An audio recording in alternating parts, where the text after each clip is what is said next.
Bonjour Alain, comment allez-vous? Très bien, bonjour à vous. Je vous remercie pour les deux ouvrages que vous m'avez envoyés, je les ai découverts. Et je dois dire, j'ai humé là-dedans des émotions très particulières. Depuis quand travaillez-vous autour des chats?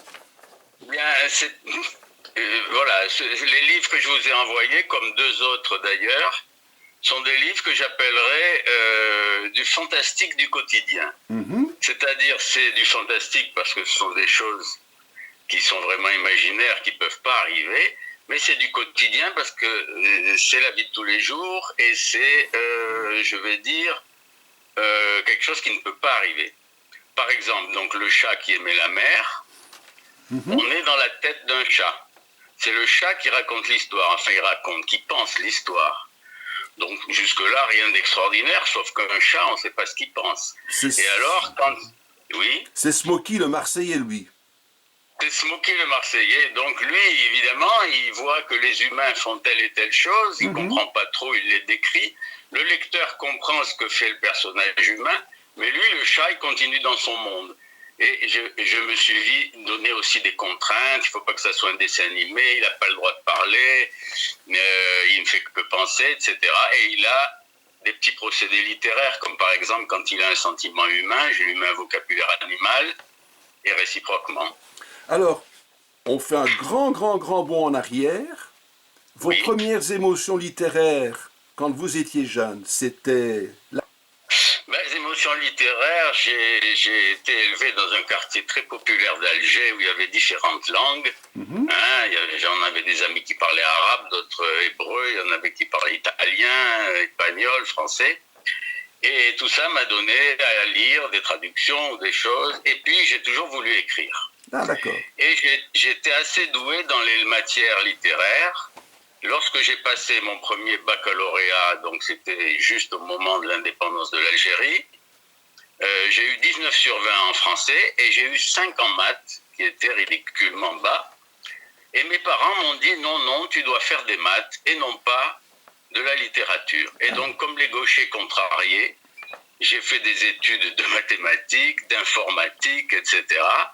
Mais je n'avais qu'une idée, revenir à mes premières amours, ce que j'ai fait vers l'âge de 50, 53 ans, voilà. Un professeur de français vous avez marqué à l'époque ou bien est-ce un livre qui vous a marqué? Quel est le souvenir que vous avez? Un prof ou un livre? C'est bizarre, c'est par exemple, ma mère avait la collection de La Semaine de Suzette, qui est un livre d'avant-guerre. Effectivement. Et qui était écrit de façon très littéraire à l'époque pour les enfants, donc ça a été mes premières choses. Ensuite, il y avait des contes africains, j'ai lu des choses comme ça, évidemment, Jules Verne.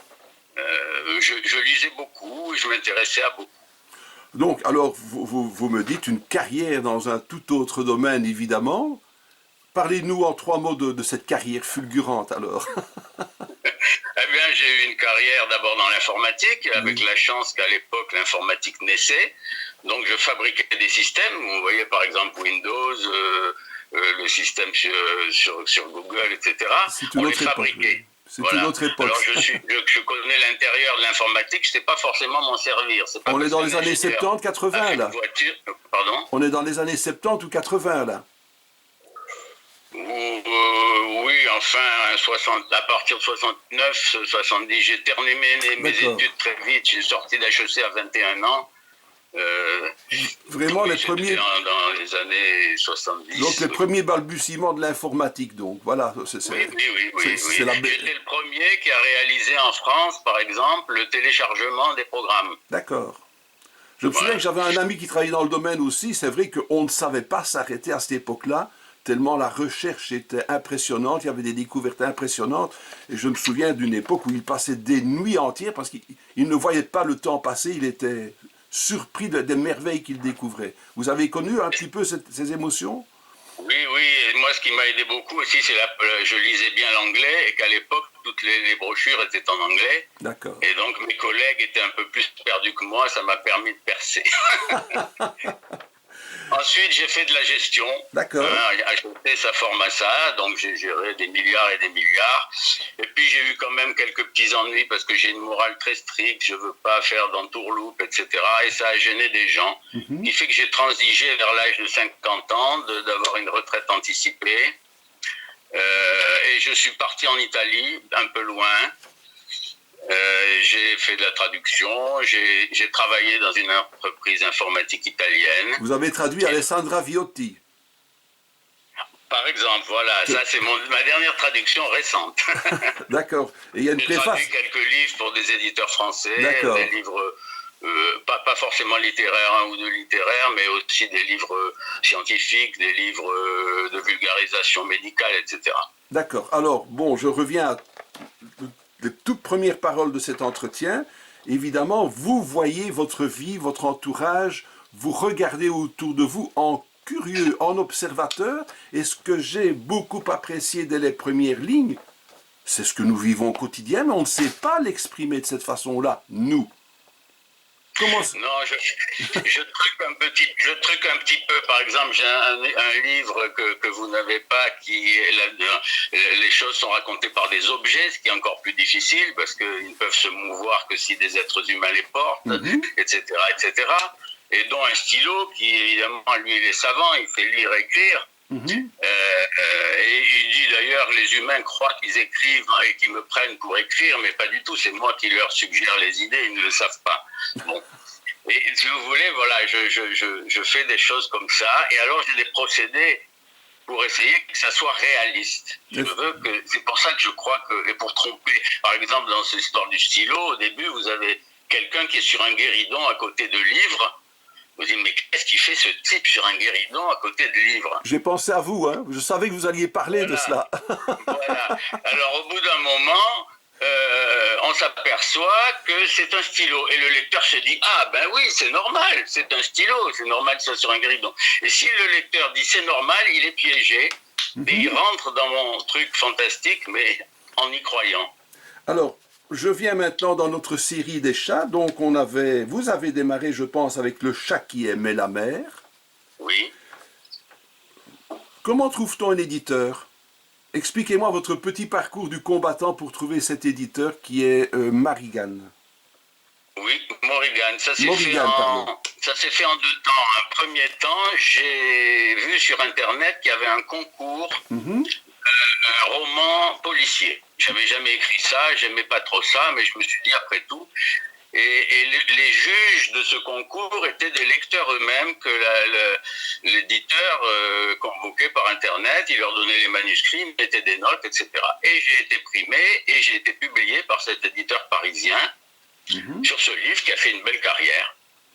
Et suite à ça, je lui ai proposé le chat et ils m'ont dit non, le chat, ça ne nous intéresse pas, c'est un livre pour enfants. Or, comme ce n'est pas un livre pour enfants, il n'y a donc pas de public.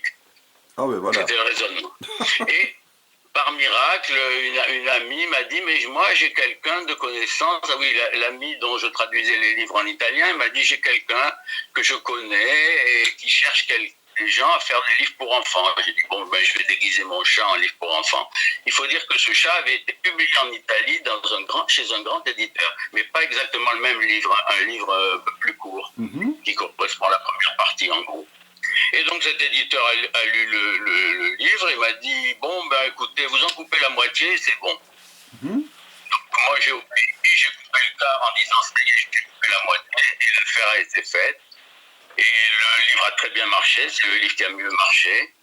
Et donc après, cette éditrice qui est très sympathique, avec qui je suis devenu maintenant ami, m'édite mes livres, voilà. Et la plume s'est activée régulièrement. Je vois qu'il y a eu l'avant-dernière demeure, il y a eu l'éclosion, il y a eu les goélands de l'Acidon. Maintenant, une pensée pour la Lune. Parlez-moi Voilà. un peu de cet ouvrage. Alors cet ouvrage, c'est aussi du fantastique du quotidien, mais d'un autre genre. Hein, je ne suis plus dans un goéland, je ne suis plus dans un chat. C'est un chercheur qui est un petit peu âgé, qui a été un grand chercheur et qui a trouvé, pour finir sa carrière, d'avoir des contrats dans une entreprise qui réalise des études pour les industriels, pour les politiques, etc. Évidemment, étant contractuel, on lui donne des études un peu difficiles et un peu dangereuses. Et lui, il lui échoua plutôt une étude sur la malbouffe pour prouver les liens qu'il y a entre la malbouffe et certaines maladies. Alors, c'est commandité par la présidence de la République. Ah bon? Il a un peu peur parce qu'il sait qu'il a un collègue qui a fini par se faire tuer par des lobbies. Donc il a toujours un peu peur, mais il embauche un chimiste, il embauche quelqu'un qui est nutritionniste.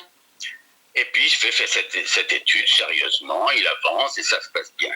Donc c'est quelqu'un de rationnel. Comment est le fantastique là-dedans? Alors il est d'une autre nature que les autres fois. Un jour, il entend du bruit, enfin une nuit, il entend du bruit, il finit par trouver devant sa porte son grand-oncle qui vient lui rendre visite. Bon, c'est pas très fantastique ça, sauf que le grand-oncle en question est mort depuis 30 ans. Ah bon? Et que donc apparemment c'est un fantôme. Alors lui, comme il est très rationnel, il essaye de piéger tout ça, c'est pas possible, je rêve, alors il a plus différentes hypothèses, etc.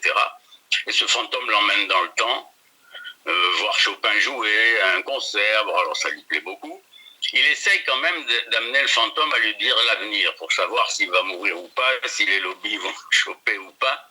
Mais le fantôme ne veut pas répondre.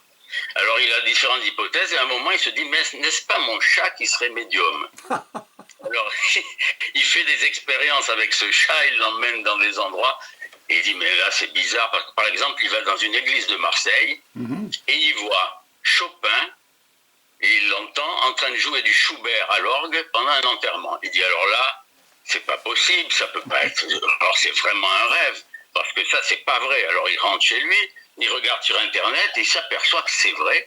Chopin est venu avec Georges Sand, de retour d'Ibiza ou des îles Baléares, et a joué pour l'enterrement de quelqu'un qui avait traduit, et il a joué du Schubert. Après, il s'est disputé effectivement avec le curé parce que l'orgue, il ne le trouvait pas très bon. Et voilà comment cet homme très rationnel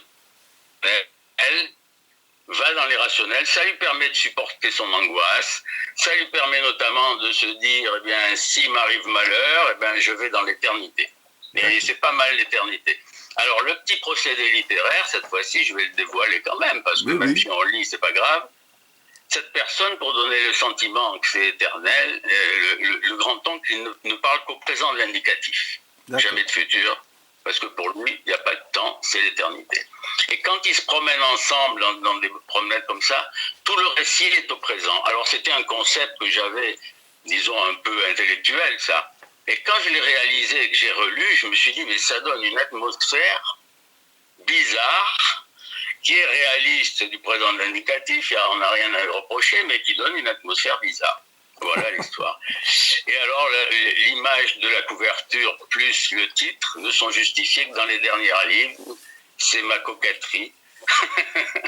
Je dois dire, vous parlez de couverture, justement, je trouve qu'il y a chaque fois, je veux dire, une mise en page extraordinaire, il y a un choix de couleurs extraordinaire, et il y a un graphisme qui me plaît beaucoup. Oui. C'est le même artiste ou la même artiste qui a travaillé là-dessus? C'est un artiste. Alors figurez-vous que cet artiste a commencé, c'était le fils de l'éditrice. D'accord. Il a commencé à faire des couvertures pour les livres pour sa mère. Et puis ils avaient du succès, vous voyez le résultat. Et donc, il a monté sa boîte. Et puis maintenant, il a pignon sur rue. Il a fait la dernière jaquette de Sardou pour ses disques. Il a fait des affiches de films. Enfin, il a une entreprise qui fonctionne très bien. Et alors moi, je ne sais pas si ça l'inspire, mais vraiment, il fait des couvertures. Alors, il a un graphisme, c'est toujours un peu le même, toujours les mêmes couleurs. Pour moi, pour les autres, il en a d'autres. Et voilà, et c'est vraiment, oui, c'est quelque chose qui frappe quand je fais un salon. Les gens vont d'instinct vers mes couvertures et lisent le quatrième de couverture. J'ai déjà plus de chances d'accrocher quelqu'un. Alors, je vois dans votre CV que vous êtes membre de l'Académie Arts, Sciences, Lettres de Paris. Oui. Expliquez-moi. Bien, cette académie, un jour, mon éditrice a dit, eh bien, après tout, elle fait partie de cette académie, qui est une académie prestigieuse. Hein. Il y a les membres de l'Académie française en sont membres de droit, il y a des gens très célèbres. Il y avait à un moment la reine de Belgique pour être... Vous parlez d'Elisabeth, là. Et bon, elle m'a dit, voilà, je suis délégué pour ma région, mais je peux vous proposer... Bon, alors j'ai posé ma candidature, j'ai envoyé des livres. À l'époque, j'avais dû envoyer Le Chat et l'Éclosion, qui était le dernier. Et on m'a admis. Voilà. Alors, à mon tour, donc, j'ai eu le Grand Prix des Lettres en 2020, que je ne suis pas encore allé chercher, Covid oblige. Et par contre, bon, qu'on va me décerner, je pense, en octobre, officiellement. Ah ben alors, j'ai un ami qui... Alors, je vais vous suggérer de prendre un ami par le bras et qu'il puisse vous accompagner. Et je vais le nommer, vous le connaissez sûrement, vous avez sûrement des livres sur votre table de nuit. Et je parle évidemment d'Alain Cadéot. On va y venir, Alain Cadéot. Je fais mieux. Alors, je vais vous dire, je fais mieux. En ce sens, suite, je pense, à mon prix, on m'a fait l'honneur de me nommer délégué de l'Académie dans la région marseillaise. Ah ben, on ne peut pas mieux donc, tomber. J'ai proposé à Alain Cadéot, parce que donc je dois parrainer des écrivains, ou des peintres, ou des musiciens. Évidemment, comme écrivain, j'en ai choisi 2, dont évidemment Alain Cadéot, que j'ai proposé, qui a accepté, et je viens de lui envoyer les dossiers, donc il va présenter sa candidature. Et j'espère, s'il est élu, il viendra avec moi. Croisons les doigts, parce qu'encore, voilà un type d'écriture qui est extraordinaire, qui sort de toutes les normes possibles. Il met, je vais dire, la barre très très haut, et souvenez-vous, déjà les... Zoé, ou bien Chaque seconde est un murmure, enfin tous les ouvrages d'Alain Cadéot, on peut les ouvrir n'importe où, il y a toujours l'émotion qui se dégage. Et je parie, je mettrai ma main à couper que vous avez un plaisir fou à lire à haute voix du Cadéot. Ah oui, j'adore, oui. et vous savez que quand je l'ai vu récemment, la semaine dernière, il m'a donné son dernier ouvrage qui est à peine sorti. Et j'ai eu une réticence à le lire parce qu'il m'a dit, tu sais, avec mon frère qui est peintre, on est allé chez des gens qui sont en fin de vie, dans un centre de soins palliatifs, et on a correspondu avec les gens et on publie ça. Et moi j'ai eu peur, vous savez, de me confronter à ça, parce que je me dis, il écrit tellement bien, moi qui suis un grand émotif, c'est ce qu'il dit d'ailleurs, il dit, Alain, tu es trop émotif. Et puis finalement, évidemment, j'ai succombé. J'ai lu, j'en suis aux 2/3 du livre, j'ai commencé hier. C'est merveilleux. C'est une écriture merveilleuse, et je dois dire, la symbiose qu'il y a avec son frère Michel, c'est du tout beau, c'est... Oui. Alors moi,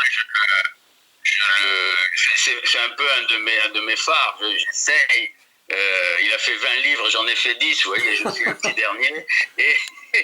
Et j'essaye de non pas de limiter, parce que je suis pas du tout j'ai pas un style aussi dense, aussi intellectuel que lui, et aussi émotif, mais en même temps, moi j'ai un style un peu plus, je dirais banal, un peu plus quotidien, un peu plus, je pense, hein, c'est difficile de se juger soi-même, et je me trouve toujours exécrable.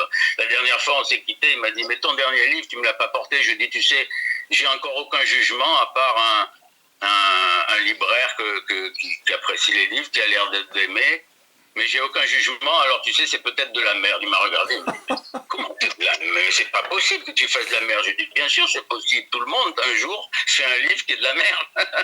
Eh bien, hier soir, lorsque je préparais notre entretien ici, et que j'avais en main une pensée pour la Lune, justement, dans le ciel X et Y, il y avait cette Lune qui passait, qui était magnifique. Ça m'a suggéré, parce que je me souvenais d'un passage, justement, dans Maya Kumbra, que vous avez lu aussi. Oui, vous l'avez publié. Oui. Et j'ai publié cette nuit, ça a été pris, j'ai vite fait le montage, je l'ai publié, c'est encore une des émotions qu'on retrouve tout au long des ouvrages d'Alain, comme on retrouve chez vous aussi enfin on ne va rien dévoiler, j'invite les gens à découvrir donc toute une série d'ouvrages qu'on va retrouver sur notre vidéo ici, mais je devais dire, une pensée pour la Lune m'a beaucoup frappé, d'autant plus hier soir aussi, quoi. Alors, vos prochaines sorties à propos, quelles sont-elles? Vous sortez ce week-end?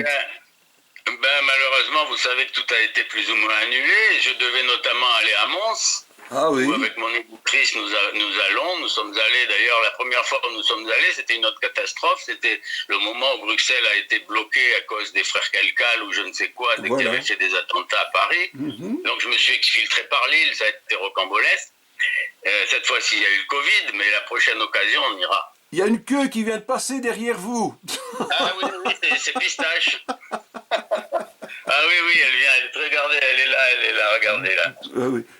Donc la Belgique, ah magnifique. La Belgique, vous connaissez donc. Voilà, alors ma prochaine sortie, ça sera sur la Côte d'Azur, à Bormes-les-Mimosas, où il y a une nocturne très sympathique, que j'adore, et je vais y aller, c'est le 6 août, je crois. J'ai été un petit peu voir sur votre page, je vois que vous êtes comme un poisson dans l'eau lors de ces dédicaces et de ces rencontres avec vos lecteurs. On voit votre mine réjouie de pouvoir parler, discuter, échanger avec eux. Ça fait toujours plaisir, hein? Et oui, vous savez, l'écrivain, il est derrière son ordinateur, pour ma part, ou son carnet, il écrit, il est tout seul, il faut surtout qu'il soit seul, il faut qu'il y ait du silence. Et si j'avais quelqu'un chez moi en dehors de ma chatte, je serais très emmerdant pour lui demander de faire silence, de ne pas m'interrompre. Et puis après, on ne peut pas vivre comme ça. Alors, je vois des lecteurs, je discute avec des gens, j'ai une petite cohorte d'abonnés, entre guillemets, qui vient. Ah, vous n'avez pas fait quelque chose de nouveau cette année? Ah ben oui, j'ai fait ça, j'ai aimé celui-là, j'ai aimé l'autre. Voilà. Donc, je discute comme ça et je connais aussi beaucoup d'écrivains. C'est comme ça que j'ai connu Alain Cadéot. Nous étions voisins de table dans la maison de Pagnol, vous savez, le château de ma mère, là, qui est à Marseille, à la Busine. Et on a fait connaissance avec Martine, avec lui, on a discuté, on a pris un café ensemble, je m'en souviens comme si c'était hier. Ah, d'accord. Et voilà, c'était apprécié, on a continué à se voir assez rarement et un peu plus aujourd'hui parce que ça se précipite, il y a l'académie, il y a beaucoup de choses qui nous rapprochent. Il y a beaucoup de choses. Vous avez vu que si nous avons, nous deux, un jour rendez-vous, c'est sur la Corniche, près de chez Fonfon, hein? Absolument. Moi, je pourrais y aller à pied, ça sera plus bien. Alain, qu'avez-vous dans le carnet pour le moment? Qu'êtes-vous en train de penser? Qu'êtes-vous en train d'écrire? Quelles sont les prochaines pistes que vous explorez? Alors, je suis en mijotage, c'est-à-dire que je fais toujours, moi, quand j'écris, je mijote, il faut qu'il me vienne un personnage, il faut qu'il me vienne des actions, une fin possible, pas beaucoup de détails quand même. Et puis, quand je sens que c'est mûr, je me lance et je ne sais pas trop où je vais. Voilà. Alors après, il me faut beaucoup, beaucoup de travail. Une fois que le premier jet est fait, qui est très spontané, très émotif, etc., évidemment, il faut travailler parce que ça donne des choses qui sont des fois pas cohérentes, pas équilibrées, etc. Donc je mets en moyenne 4 à 5 fois plus de temps à travailler le livre qu'à l'écrire au premier jet. Mais c'est un plaisir moins fatigant. Le premier jet m'épuise. Je ne peux pas écrire plus d'une demi-heure, puis je vais jouer du piano, et puis je vais piller le frigidaire, et puis je reviens, et puis je recommence, etc. Quand je travaille techniquement, c'est plus tranquille, je peux travailler plusieurs heures dessus. Vous avez premier, deuxième lecteur, vous avez l'éditrice, donc est-ce qu'il y a des petites choses à remanier? C'est pénible ou pas, ou bien? Alors, j'ai un stratagème qui consiste à avoir ce que j'appelle un panel, excusez-moi du mot, l'anglicisme, un panel de lecteurs que je choisis. Un éventail. Il y a celui que des policiers, il y a celui qui est intellectuel, il y a celui qui lit pas beaucoup, Le seul critère, c'est qu'ils soient sincères, qu'ils me disent là, ça va pas, etc.